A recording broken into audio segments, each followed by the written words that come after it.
지금 이제 조만간 10월에 장성 인사도 있을 테고 또 뭐 군사법원 뭐 이쪽도 인사가 있을 거란 얘기가 있던데 이거라도 관련이 12월에 있을까요? 인사가 있어요.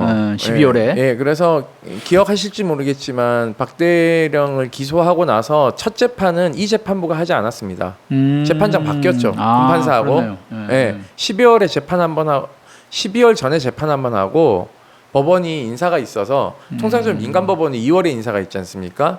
그 법관 이동이 이제 판사가 이동할 때 2년씩 주기로 이동하니까 여기도 이제 그 12월에 인사가 있는데 재판장은 그대로 있을 개연성이 높긴 하지만 정기 인사 때 인사를 단행할 수도 있습니다. 왜냐하면 본인들 다 군인이니까는 법복을 입고 있지만 계급이 있는 다 그렇죠. 영관급 장교이기 때문에 군판사도 법무관이기 때문에 인사 이동이라는 걸 합니다. 그러면 재판부를 갈아치우면 이제 원하는 판결을 얻을 수 있다라는 착각을 할 수도 있다라는 것이죠. 근데 여기서 몇 가지 맹점이 있어요. 김용현 장관 같은 경우에 옛날 군인이니까 군 사법 개혁이 어떻게 여러 번 단행됐는지 잘 모르는 것 같아요. 그리고 윤석열 대통령도 군 사법이 어떻게 단행됐는지 개혁이 단행됐는지 잘 모르는 것 같습니다.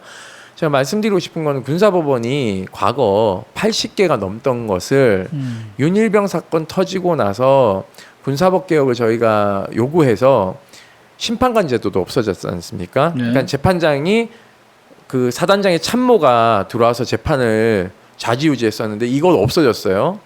그 다음에 사단에서 군사재판 못하도록 군단으로 다 올리면서 65개로 줄어듭니다. 그 다음에 또 군사법 개혁을 단행해서 지금은 5개 남아 있어요. 5개 남아 있고 항소심, 2심 재판부인 고등군사법원도 없어졌습니다. 그러니까 이 재판에서 만약에 박 대령이 유죄가 난다 하더라도 항소심 재판은 서울 고등법원에서 재판이 열리기 때문에 제가 이거 뭐 누차 강조했지만 여기 서울 고등법원 가면 세 분의 판사가 앉아 계시지만 이분들 다 부장 판사세요. 대등 재판부라고 해서 만만치 않습니다. 통상적으로 이제 1심 법원은 합의부 재판이 3명이 있다 하더라도 재판장이 부장 판사고 배석 판사들은 부장이 아니기 때문에 통상적으로 부장이 이렇게 가자 그러면 네 그러고 따라가는 경향성이 있지만 서울고법은 대등 재판부이기 때문에 예를 들어 재판장이 이거 이렇게 갑시다 그러면 양쪽의 부장 판사가 나는 그렇게 생각 안 하는데 이런 재판부이기 때문에 쉽지 않다. 만약에 1심에서 유죄 난다 하더라도 항소심은 명백히 100% 무죄다. 저는 이렇게 보고 있어서요. 근데 지난 재판 때 보니까 재판부가 서둘러 재판을 종결하고 싶어하는 것 같더라고요. 보니까 지난번에 사실은 이제 뭐 거의 핵심 증인이라고 할 수 있는 이종섭 전 국방장관이 오후에 출석했죠. 오전에는 이제 박진희 군사보좌관이 나왔어요. 전 군사보좌관이고 지금은 투스타 돼서 영전에서 그 사건 관련자들 뭐 거의 다 영전하지 않았어요? 한 사람 뭐 국회의원도 되고. 그렇죠. 뭐 다 영전했죠. 그 심지어는 그 당시 대통령실에 있던 박현순가 그 경무관은 그 해 작년 9월 28일에 승진해가지고 치안감 달고 본청 정보국장 갔다가 지금 그 행안부 경찰국장으로 영전해서 갔어요. 요직을 다 차지하고 있습니다. 그러니까 뭐 대통령한테 충성을 하면 이런 보훈이 있다는 걸 아주 명백히 보여주는. 그렇죠. 임기훈 당시 국방비서관도 투스타에서 쓰리스타 영전에서 지금 국방대 총장 하고 있지 않습니까? 나와서 뻔뻔스럽게 거짓말하고요. 그 사람은 뭐 대통령 입장에서는 아주 뭐 충신이겠죠. 끝까지 입 다물어주고 뭐 대통령한테 조금만 불리한 거는 다 뭐 국가 안보 관련이기 때문에 말씀드릴 수 없습니다. 막 똑같은 답변만 되풀이하고. 그날 재판 오전에 보셨잖아요. 박진희 장군 나와서 거짓말 하려니까 여기저기서 버벅거리잖아요. 심지어는 그거 질문하는데 대라는 게 나왔어요. 들으셨죠? 그러니까 국방부 장관이라고 대답해야 되는데 대라고 했다가 국방부 장관 이렇게 했어요. 그러니까 도대체 대는 대령? 그건 아닌 것 같고요.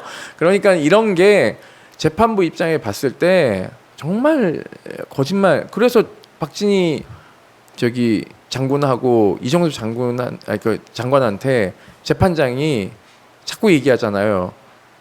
위증 처벌받을 수 있다라는 걸 계속 주지시키지 않습니까? 통상 잘 그렇게 하지 않습니다. 그리고 그날 박진희 장군이 진술하고 난 다음에 이례적으로 피고인인 박정훈 대령에게 할 말 없냐고 물어봤어요. 네, 맞아요. 네, 그렇게 하지 않습니다.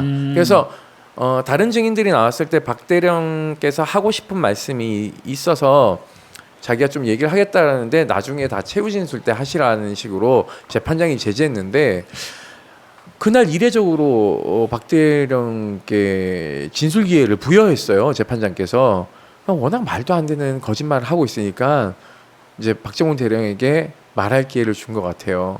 그러니까 그만큼 입을 맞춰도 이게 이제 재판 증인 나오면 위증죄가 성립되기 때문에 거짓말도 이제 한계가 있고 또 하나는 특검을 하게 되면 누가 먼저 가장 구속될까요?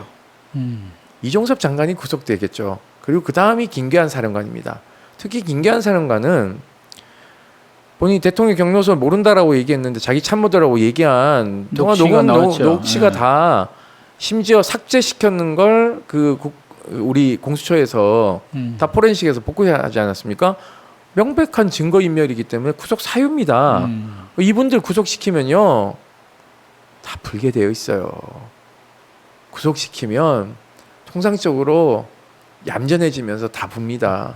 그러니까 지금 아까 거론된 사람들 거의 대부분 다 감옥 가야 되실 분들인데 그 감옥 앞에서 대통령과의 충성과 의리를 지킬 수 있을지는 저는 두고 봐야 된다고 생각하고 있습니다.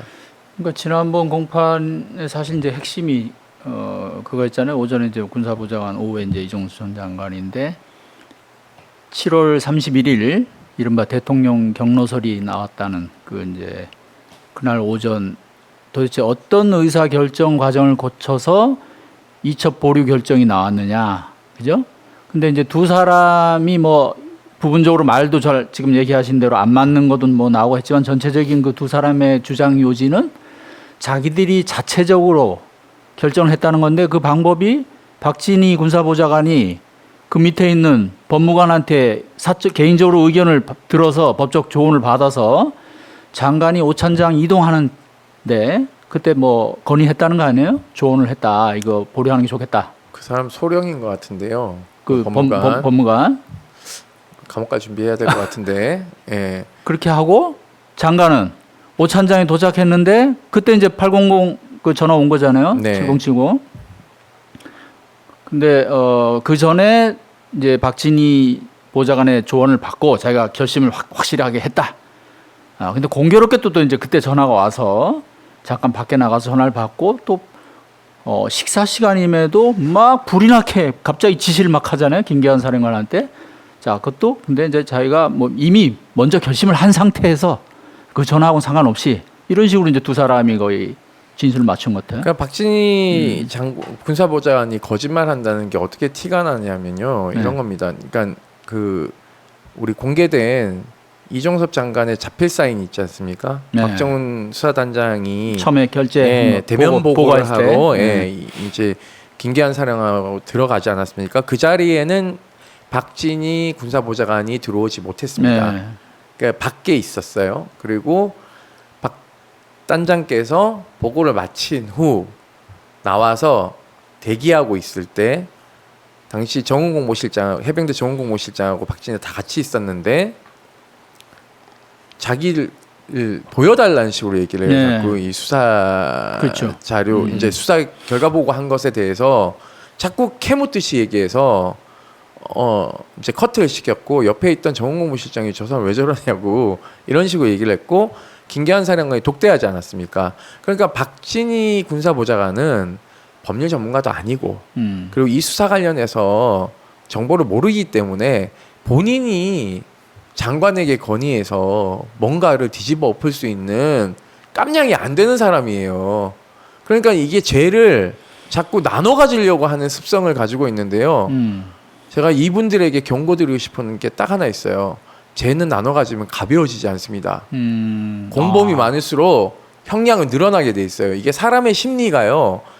이제 범죄 심리학을 공부하면 알게 되는데 감옥에 있으면 공범이 여러 명이 있어서 한 명이 잡혔지 않습니까?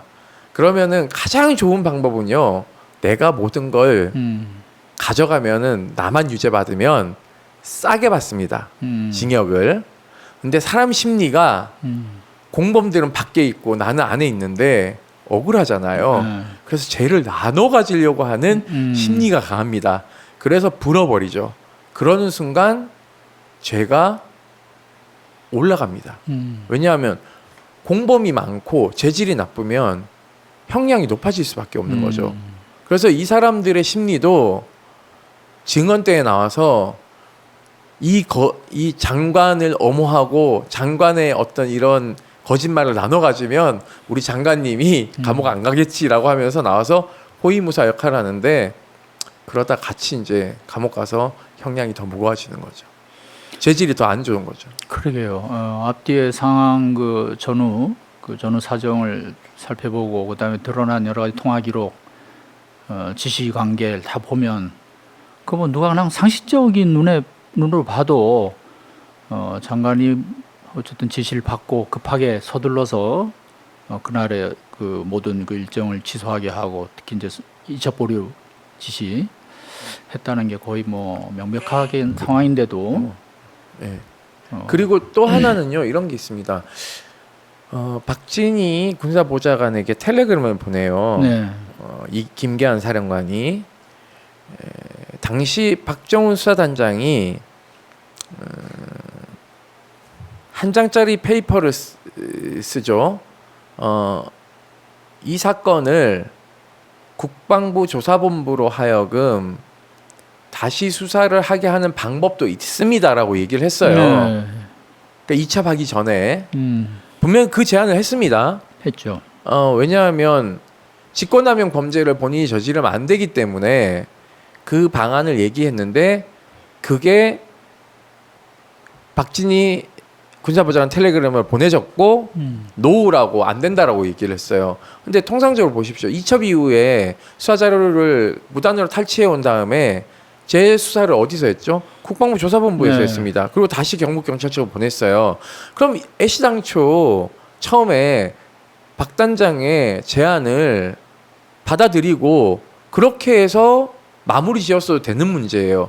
그러면 뭐 이 난리가 안 났을 수도 있겠죠. 이 난리가 안 났죠. 그러니까 네. 이거는 애시당초 장관의 아이디어도 아니고 네. 박진희의 건의도 아니다라는 게 드러나는 겁니다. 또 그렇게 볼 수 있네요. 그렇죠. 그러니까 거짓말은 네. 하게 되면 어차피 논리적인 상황과 객관적 상황의 수사 자료 다 있기 때문에 그것을 피해갈 수는 저는 없다고 생각하고 있습니다. 대통령이 지금이라도 한마디 제대로만 좀 해주면 기회 놓쳤죠. 아니 그러니까요. 뭐 기회는 이미 참 뭐 많이 이제 시간이 많이 늦긴 했는데 애꿎은 부하 공무원들 기회를 많이 놓쳤죠. 왜냐하면요. 멀쩡한 군인들, 멀쩡한 공무원들 지금 전부 죄인으로 만들어 버리고 있잖아요. 8월 말에 국정브리핑 본인이 하시면서 예. 경북경찰청 수사에 문제가 없고 너무 잘했고 뭐 논문 쓰듯이 했다라고 칭찬을 한 바가지 했잖아요.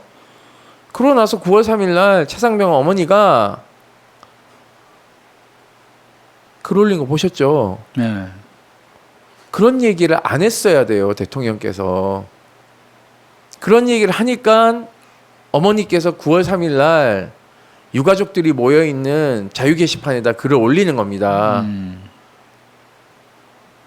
그 유가족 조롱하는 거죠, 사실은. 그럼 내 아들은 왜 죽었는데? 도대체 임성근이 죄가 없으면 누가 죄가 있어? 이 얘기 하시는 거예요. 그 49제 때 와서 밥 먹으면서 울었다라고 얘기했잖아요. 네. 그 김계한 사령관하고 임성근이 다 49제 때 수용한 거예요, 다. 그러니까 어머니는 그런 거에 대해서 다시 한번 배신감을 느끼는 겁니다. 그 앞에 와서 울었으면 본인이 죄를 달게 받고 가면 되잖아요. 그러니까 저는 답답한 게 이런 거예요. 임성근 사단장이 왜 지금 대통령 국군 최고 통수권자인 대통령의 부담을 덜기 위해서 제가 전역 지원서를 내고 제가 죄를 달게 받겠습니다 라는 소리를 왜 못할까요? 로비를 했으니까 못하겠죠. 그러니까 이런 문제들이 얽히고 설켜 있는 거고 또 하나는 반대 입장에서 윤석열 대통령이 기회가 여러 번 있었어요. 아, 내가 잘못한 것 같다. 아, 임성근 사단장 군복 벗기고 구속시켜라. 내가 잘못 알아서 미안하다. 대국민 사과 한번 시원하게 하면 돼요. 근데 그거 왜 못하겠어요? 임성근 입에서 뭐가 나올지 모르니까 못한다고 저는 생각하고 있습니다. 다 그것이 이제 로비와 관련돼 있다. 저는 그게 의도성 로비가 아니라 자기가 살기 위한 자기 변명을 하는 과정에 여러 사람이 그 변명을 들었을 테고 아니 저가 뭐 잘리니 저를 봐주세요 이렇게 얘기 안 했을 수도 있죠. 전화해서 평소에 아는 사람들한테 나 좀 너무 억울한 것 같다 라고 얘기한 것이 어느 루트를 타고 들어갔겠죠. 저는 로비가 그 구명 로비가 하나의 축이 아니라고 생각합니다. 여러 축이 있고 그 여러 축에서 이종호 뭐 블랙펄 대표라든가 이런 사람들을 타고 들어갔을 개연성들이 한 축이 있는 거죠. 다른 축도 있다고 생각합니다. 뭐 얘기하죠. 또 대통령 뭐 가까운 그 뭐 군 쪽에 요직을 지낸 인사가 네. 또 깊숙이 개입이 돼 있다는 말도 있고. 뭐 이분은 뭐 거의 뭐 마당발이라서 아마 뭐 엄청나게 전화를 돌렸을 겁니다. 네. 그러니까 그게 하나 이제 얻어 걸린 거죠. 예전에 뭐 군 인사 이럴 때도 뭐 그런 얘기들이 많이 나오고 그랬다면서요? 국회 주변 뭐 군 주변에서. 원래 그 장군 인사를 하게 되면 그 굉장히 로비가 활발하지 않습니까? 네. 그렇기 때문에 본인이 나서는 것보다 부인이 더 나서요. 그 박찬주 대장 갑질 사건도 보면 부인들이 엄청 설쳐돼서 난리가 났지 않습니까? 그렇듯이 장군 인사는 부인들이 많이 개입되어 있을 개연성이 높다라는 거고 이 구명 로비에도 부인이 개입되어 있는지 여부도 제가 살펴야 된다고 진작에 말씀을 많이 드렸는데 뭐 거기까지는 아직 못 간 것 같아요. 예. 공수처가 그래도 많은 증거들을 확보하고 있으니까 뭐 특검 출범 전까지의 역할은 분명히 하고 있는 건 사실이다라는 거고 특검을 빨리 좀 조속한 시일 내에 또 그러니까 상정하고 또 거부권 또 행사하시겠죠. 그러면 이제 거부권 행사하시면 최상병 특검만 거부권 3번 행사하시는 거예요. 네. 저는 이렇게 본인이 수사 대상인데 거부권을 3번 행사하면 저는 헌법을 유린한 거라고 판단하기 때문에 그렇죠. 이 또한 탄핵 대상이 될 수 있다는 것을 본인도 좀 인지하셨으면 좋겠다는 생각입니다. 사실 지난번에 그 국민청원 그 윤 대통령 탄핵 사유 5가지 올라온 것 중에 첫 번째가 이 최상병 사건 수사 외압이었잖아요. 네. 그리고 어떻게 보면 제일 강력한 탄핵 사유로 될 수 있다는 게 많은 사람들이 그러니까 법적으로 지금 그렇죠, 사실. 그렇죠. 왜냐하면 이거는 이제 다른 것들과 달리 명백하게 그 직권남용이니까요. 직권하면 그 법리가 있고 증거들이 드러나고 있는 상황이고 대통령 본인이 피의자로 전락할 수 있는 그런 사건이잖아요. 다른 뭐 사건하고 그렇기도 또 다르게. 하고요. 그 800에 7070의 전화번호가 대통령이 건 전화라는 것을 지금 심증적으로나 추론할 수 있는 근거들이 많이 등장하지 않습니까? 왜냐하면 번호를 해지했다가 대통령실 명의로 됐던 걸 해지했다가 경호처로 명의를 바꿔요. 이런 것들이 사실은 증거 인멸, 그러니까 통신 내역을 숨기기 위한 증거 인멸이다라는 법조계의 해석이 강하게 지금 형성되어 있기 때문에 이거는 일종의 특검법 거부권 행사 3번이라고 하지만 저는 닉슨이 네. 과거 그 탄핵 당하기 전에 특검을 토요일 밤에 해임시켰지 않았습니까? 네. 사실은 3번의 거부권을 행사하는 건 특검을 3번 해임시키는 효과하고 비슷하다. 저는 그렇게 생각하고 있기 때문에 이런 거부권 행사가 결국 공수처 수사를 자꾸 위축하게 만들고 너네 아무리 해봐도 내가 내 재임 기간 동안은 계속 거부권 행사할 거야. 나 수사할 수 있을 것 같아? 택도 없는 소리 하지 마. 라는 마인드로 똘똘 뭉쳐져 있기 때문에 저는 이게 결국은 독이 될 가능성이 높다. 그 뭐 윤석열 대통령이 믿는 거는 이제 오로지 자신의 어떤 친위대라고 할 수 있는 이제 정치 검찰, 그걸 믿고 있겠죠. 그래서 거기가 계속 자기 배경이 돼주는 한, 자기 말을 듣는 한, 그 다음에 다음 대통령이 또 같은 당 쪽에서 나온다고 이제 기대를 하고 있을 거고 그러면 뭐 살 수도 있을 거다 이런 계산을 하는지 모르겠는데. 아 저는 그거 되게 위험한 발상인데요. 네. 우리 복귀에 보면 YS께서 합당을 하셨지만 전두환을 감옥에 잡아 쳐넣었죠. 네. 사실 뭐 노태우도 노태우는 백담사 백담사로 유배시켜 버렸잖아요. 전두환은. 그러니까요. 같은 당이 다음에 집권을 한다고 해서요 본인의 안위가 보장받는다는 건 착각이에요. 근데 권력의 그 정점에 있으면 그렇게 어리석어지는 것 같아요. 판단력이 흐려지는 것 같아요. 저는 윤석열 대통령 부부가 살 길은 망명밖에 없다고 생각하기 때문에 망명 못 가게 해야죠. 뭐 헬기 타고 도망가면 뭐 어떡하겠어요. 아니 법의 심판대에 세워야지. 아니 그러니까 헬기 타고 도망가면 국경을 빠져나가면 못 잡으니까 저는 별짓을 다 할 거라고 생각합니다.